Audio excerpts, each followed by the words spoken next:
दोस्तों, उत्तर प्रदेश उच्चतर शिक्षा सेवा आयोग यानी कि यूपीएचईएससी का असिस्टेंट प्रोफेसर का विज्ञापन जारी कर दिया गया है और इसमें आप 9 जुलाई से आवेदन कर सकते हैं। आवेदन की जो प्रक्रिया है यानी कि लास्ट डेट 7 अगस्त है। तो याद याद रखिएगा कि 9 जुलाई से लेकर 7 अगस्त तक आप जो है आवेदन कर सकते हैं। तो डिटेल में करेंगे डिस्कस इस पूरे नोटिफिकेशन के बारे में। तो चलिए स्टार्ट करते हैं। सबसे पहले आपको बताना चाहेंगे कि यहाँ पर आप देख सकते हैं जो इम्पोर्टेंट डेट्स हैं। 9 जुलाई से लेकर 7 अगस्त तक आप आवेदन कर पाएंगे। 8 अगस्त तक फीस जमा हो सकती है और आवेदन पत्र सबमिट करने की जो लास्ट डेट है वो 10 अगस्त है। तो बेहतर होगा कि आप 7 अगस्त से पहले पहले अपना काम निपटा लें। पिछली बार तो क्या हुआ था कि वेबसाइट चल नहीं रही थी, बहुत सारे लोगों ने बहुत चक्कर काटे थे आयोग के। तो उससे बेहतर होगा कि समय से अपना काम आप पूरा कर लें। देखिए, एक बार आवेदन सबमिट करने के पश्चात उसमें कोई भी संशोधन आप नहीं कर पाएंगे, इसलिए बहुत ही ध्यान से फॉर्म भरिएगा। और ये भी कि अगर कोई संशोधन करना ही पड़ जाए तो आपको नया आवेदन करना होगा, लेकिन ये काफ़ी कास्टली है क्योंकि फ़ीस है 2,000 रुपये। तो अगर फॉर्म में कोई त्रुटि हुई तो आपके 2,000 रुपये डूब जाएंगे। तो बहुत ही ध्यान से फॉर्म भरिएगा। और इसी के साथ कुछ और भी ज़रूरी बातें मैं आपको बताने वाला हूँ, जैसे कि यहाँ पर जो आपकी एलिजिबिलिटी है पहले उसको ठीक से चेक कर लीजिएगा। और ये भी कि जो अपीयरिंग लोग हैं वो आवेदन नहीं कर पाएंगे। तो जो आवेदन की अंतिम तिथि है तब तक आपके पास अनिवार्य शैक्षिक अर्हता होनी चाहिए। अपीयरिंग में अगर हैं तो आप आवेदन नहीं कर सकते हैं। ठीक है।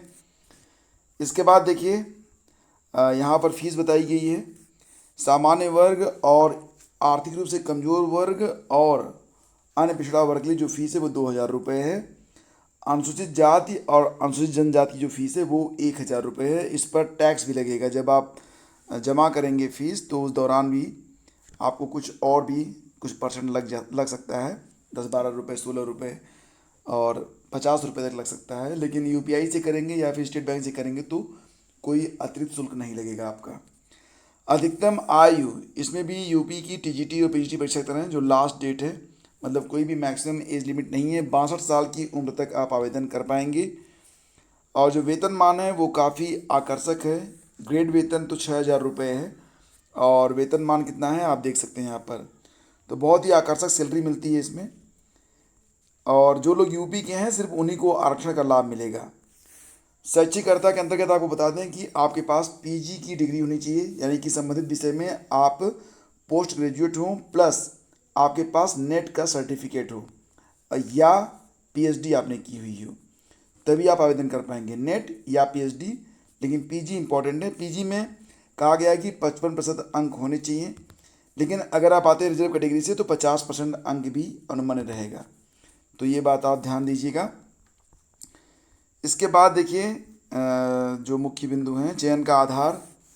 तो एक रिटर्न एग्ज़ाम होगा और एक इंटरव्यू होगा। आपको बता दें कि जो परीक्षा होगी उसमें सभी प्रश्न जो आएंगे वो एमसीक्यूज रहेंगे। 30 प्रश्न जो होते हैं, 30 प्रश्न होंगे जीएस के और बाकी जो 100 प्रश्न होंगे वो प्रश्न किसके होंगे, आपके विषय से संबंधित होंगे।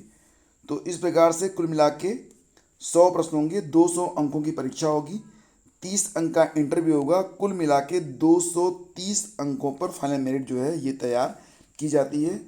प्री की परीक्षा जो होगी ये प्रयागराज में ही होगी। तो ये बात आप लोग ध्यान दीजिएगा। ठीक है। और विषयवार जो पद हैं उसके बारे में आप देख लीजिएगा, उसके बाद आवेदन कीजिएगा। तो ये जो पदों की संख्या है, ये किस किस विषय में कितने कितने पद हैं, पूरी जो लिस्ट है वो दे दी गई है। नोटिफिकेशन चेक कर लीजिएगा। नोटिफिकेशन मैंने टेलीग्राम चैनल स्टडी विद ज्ञान प्रकाश पर भेज दिया है, वहाँ पर जाकर देख लीजिएगा। इसके बाद आप आवेदन कीजिएगा। अगर कोई दिक्कत आती है आपको, मतलब समझ नहीं आता है कोई पॉइंट, तो आप कमेंट कीजिएगा, उसका आंसर आपको दिया जाएगा। कुल पदों की संख्या 917 है, ये आपको मैं बता देता हूँ। कुल पद जो हैं वो 917 हैं। तो ये एक शॉर्ट डिस्कशन था असिस्टेंट प्रोफेसर नोटिफिकेशन के बारे में। मिलते हैं आपसे अगले वीडियो में, तब तक के लिए please do like and share. Thank you so much.